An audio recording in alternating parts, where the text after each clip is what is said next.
अस्सलाम वालेकुम। और दोस्तों कैसे हो? उम्मीद करते हैं आप सब खैरियत से होंगे।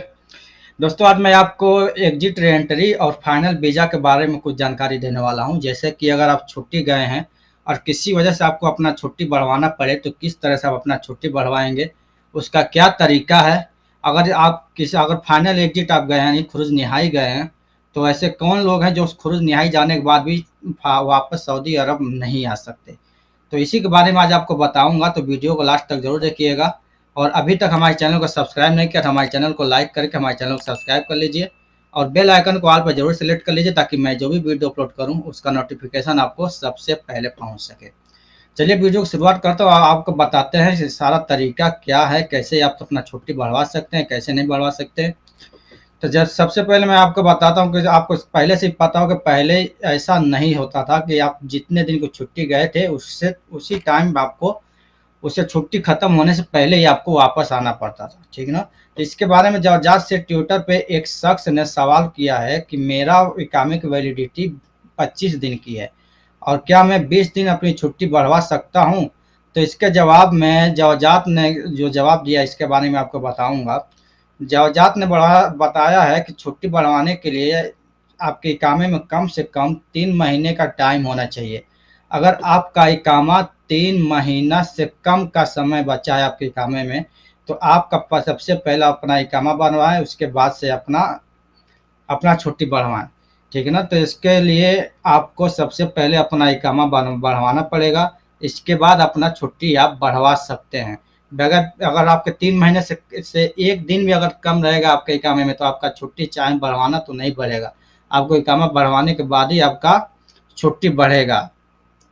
बताते चले कि इकामा बढ़ाने के लिए एक नया कानून भी बनाया गया है कि इकामा बनवाने के लिए नया कानून बनाया गया है, जिसमें आप 3 महीना या 6 महीना या 9 महीना या फिर चाहे तो 1 साल के लिए भी अपना इकामा बनवा सकते हैं। अगर आप चाहें तो बस 3 महीने का ही अपना इकामा बनवा के अपना अपना छुट्टी का टाइम बढ़वा सकते हैं। इसके अलावा आप कम से कम आपके इकामे में 90 दिन होना चाहिए, ध्यान रहे, ठीक ना।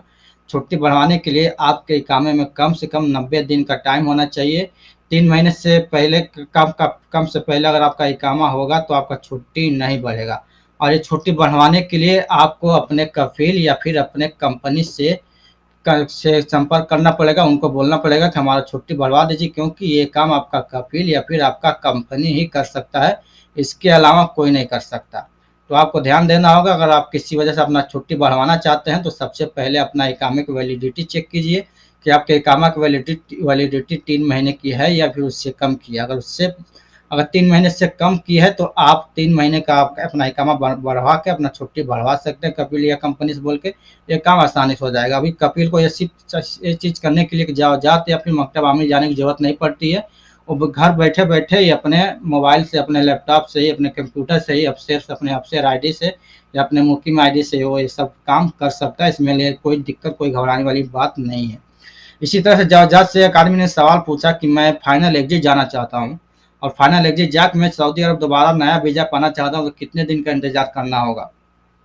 तो इस बारे में जवाजात ने बताया कि अगर आप फाइनल एग्जिट जाते हैं, फाइनल एग्जिट जाने के बाद आप जब चाहें तब आप नए वीज़ा पर सऊदी अरब आ सकते हैं, कोई दिक्कत नहीं है। लेकिन जिनके ऊपर केस है, अगर जो लोग केस जिनके ऊपर केस हुआ है वो लोग नहीं आ सकते, या जिनके ऊपर अदालत ने जिनको मुजरिम करार दिया गया है, जिनके ऊपर प्रतिबंध लगा हुआ है, या ऐसे लोग जिन्हें सभी देशों ने ब्लैक लिस्ट किया है। बहुत सारे देश ऐसे होते हैं, आपने सुना होगा कि सऊदी से कोई लोग कोई डिपोर्ट किए जाते हैं तो ब्लैक लिस्ट कर दिए जाते हैं, जिससे वो किसी भी कंट्री में एंट्री नहीं कर सकते।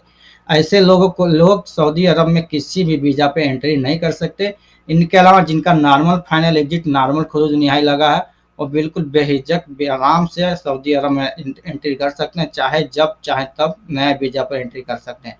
लेकिन जिनको डिपोर्ट किया गया है, जिनको किसी कानून को तोड़ने के जुर्म में गिरफ्तार करके उनको डिपोर्ट किया गया, जेल के जरिए गए हैं, उनके लिए एक प्रतिबंध है। वो लोग डायरेक्ट सऊदी अरब नहीं आ सकते, उनके लिए कुछ इंतजार करना पड़ेगा, उनके लिए कोई कानून है, इसके बाद उस पता करने के बाद उनको एंट्री मिलेगी। लेकिन जो लोग नॉर्मल तरीके से गए हैं वो जब चाहें तब सऊदी अरब आ सकते हैं, इनके लिए कोई दिक्कत नहीं है। तो वीडियो में फिलहाल के लिए बस इतना ही। कोई भी दिक्कत हो कमेंट जरूर कीजिएगा। उम्मीद करता हूँ वीडियो जरूर पसंद आया होगा। आपको पसंद आया तो लाइक शेयर जरूर कीजिएगा। फिर मिलता है नेक्स्ट वीडियो में, तब तक के लिए दुआ में याद रखिए। अल्लाह।